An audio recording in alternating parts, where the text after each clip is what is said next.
Good morning সবাইকে। আজ হচ্ছে শুক্রবার। তো মেয়ে রাত্রিবেলা বায়না ধরেছে, মা তো ডালের বড়া করে দেবে টিফিনে। তো দেখো মেয়ের কথা মতো কিন্তু আমি রাতে ডাল ভিজিয়ে রেখেছিলাম, মটর ডাল। সারা মুখে দাগ, আমার ছেলের হাতে এত বড় বড় নখ হয়েছে, কাটবো কাটবো করে আর কাটাই হয় না। দেখো কি পরিমাণে দেখো এখানে তো আমি ডালের এই যে পেস্টটা বানিয়ে রেখেছি। এখানে একটু আদা দিয়েছিলাম আর দুটো কাঁচা লঙ্কা দিয়েছিলাম, একটু ঝাল ঝাল না হলে ভালো লাগবে না।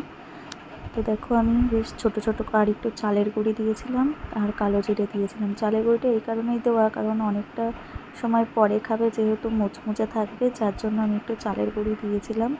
আর মেয়েকে জিজ্ঞেস করেছিলাম, বাবা কি মুচমুচে ছিল? বলে হ্যাঁ মা, খুব সুন্দর ছিল। তো দেখো এরকম ছোটো ছোটো করে বানিয়ে দিচ্ছে, দেখতেও বেশ ভালো লাগবে আর ভালো করে ভেজে দিয়েছি। ওকে সাধারণত এইসব ভাজা পোড়া দিই না, তো বায়না করলো তার জন্যই আমি দিলাম। দেখো এখানে একটা টিস্যু দিয়ে নিচ্ছি, দিয়ে তারপরে এই যে ভাজা হয়ে গেছে আমার। আর বড়াগুলো সত্যি খেতে খুব টেস্ট হয়েছিল।